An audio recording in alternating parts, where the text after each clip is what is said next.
Hello everybody, Mobius1 here bringing you another SWGEmu video. It's time.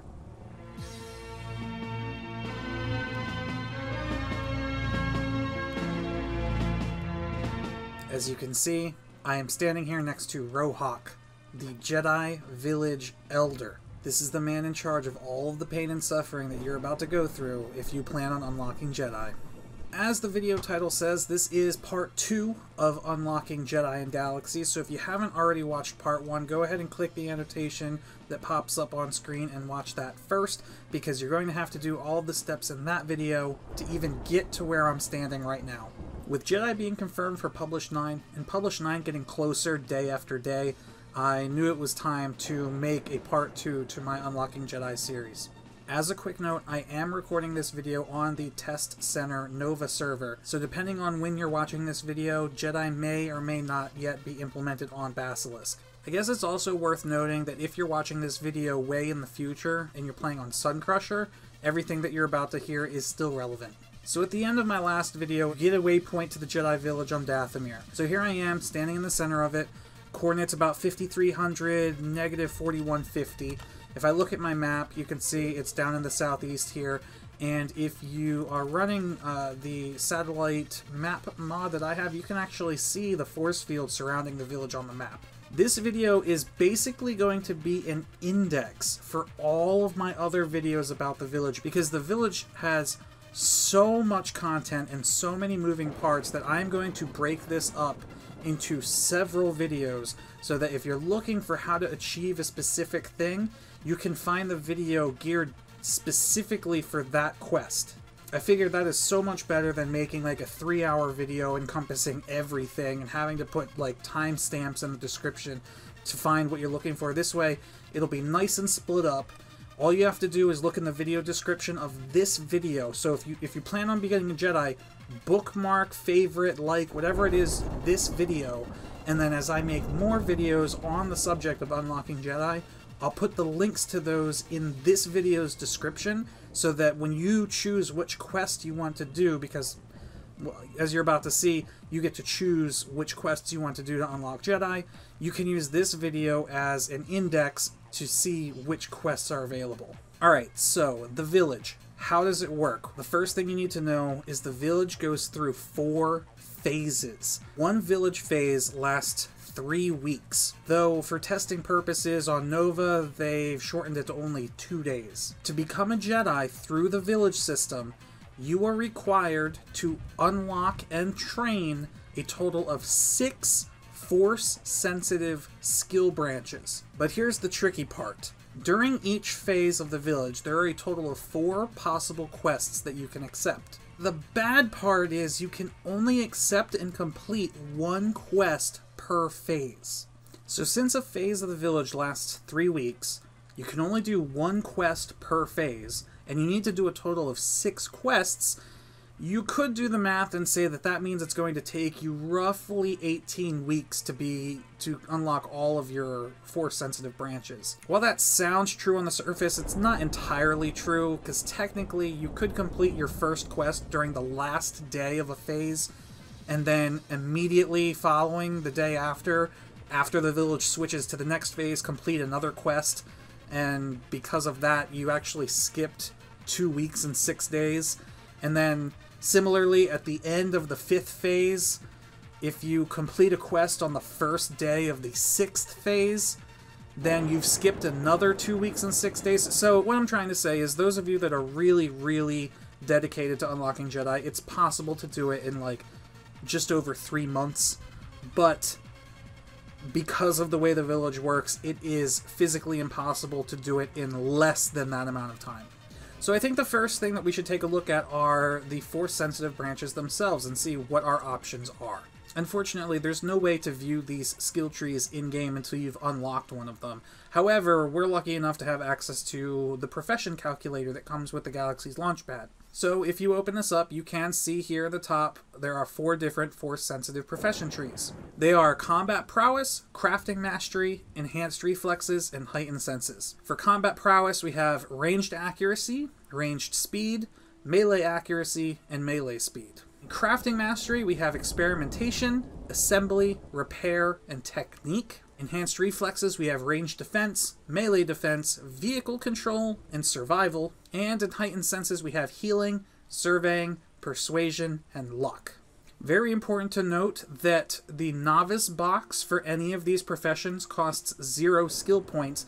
However, each skill box in the profession does cost 1 skill point.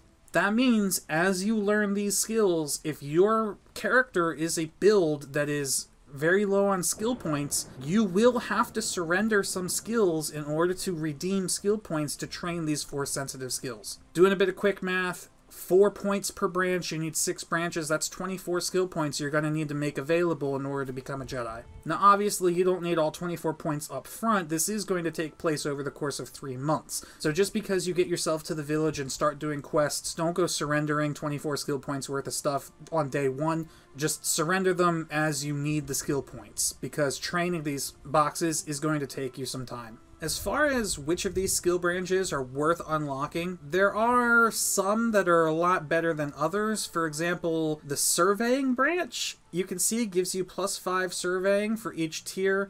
I don't know how much surveying you plan on doing as a Jedi. Probably not a lot, especially on a server where you can have multiple characters. So why not just have an alt that's an artisan do your surveying? You probably won't be getting this one.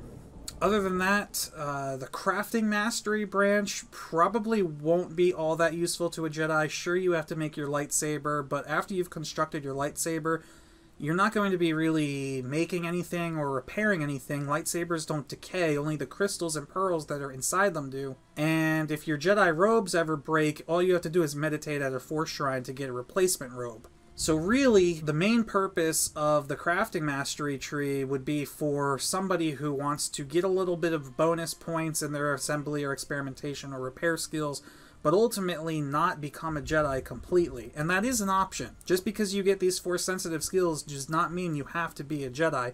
And while that may not be a popular option, I'm sure there are people out there that will do that. The last note I have for what these skill trees actually get you, the healing points that you get are not going to be applied to any Force healing that you do as a Jedi. So even though these skill lines give you injury treatment speed or injury treatment skill points, those are not going to have any effect on any sort of Force healing. So before anyone comments and asks what my personal choices would be, here they are. The first 2 things I would pick up right away are melee accuracy and melee speed. This is going to give you +12 to both accuracy and speed with a lightsaber. After that, I like everything in the enhanced reflexes tree. Range defense, melee defense, obviously are both very good. If you watch my defenses stat guide video that I just posted a couple weeks ago, you would know how important these 2 are. Survival's not incredibly useful. Number 1 gives you camping and foraging, mask scent, trapping. At the top you get creature harvesting and creature knowledge. None of that's incredibly helpful, but Survival 3 gives you +5 terrain negotiation. Now terrain negotiation is what lets you run up and down hills quicker. So since you're going to be chasing your targets around with a lightsaber, if you have an enemy running up the hill, being able to keep up with him is going to be pretty important. Vehicle control is another one that's not incredibly important, but could come in handy in a couple fringe situations. Basically, it gives you better acceleration, deceleration, and turning while driving a vehicle. And just imagine being out grinding somewhere and a bounty hunter is rolling up on you and you got your vehicle there and you jump on your vehicle, you try to speed away, and that little bit of extra acceleration really comes in handy. Now you may have noticed when I was hovering over those boxes that where it shows the amount of XP required to train any of those boxes, it says it requires a certain amount of Force-sensitive XP. Getting Force-sensitive XP is a little bit different than getting regular XP because you can't actually just get it by doing something. Whereas getting combat XP is as easy as going out and killing something, or medical XP, you just heal someone. The only way you can get Force-sensitive XP is by talking to this dude over here, Pamos. Now, he's not going to talk to me right now because I haven't unlocked any branches on Nova yet. However, once you do, talking to Pamos allows you to convert your regular XP into Force-sensitive XP. Sounds easy, right? Well, it is, but it's also a little bit more complicated than I've made it seem so far. The problem is different types of regular XP convert to Force-sensitive XP at different rates. I just so happen to have a table with all of those rates right here. As you can see, Bounty Hunter XP converts at a 1-to-1 ratio. That's pretty good. Except for the fact that Bounty Hunter XP takes forever and a day to get, as anyone who's ever grinded Investigation can tell you. Any type of weapon XP comes in at a 30-to-1 ratio. Combat XP is 3-to-1, which makes sense because you get combat XP about a tenth of the speed that you get regular weapon XP. And squad leader XP, good god, 90-to-1.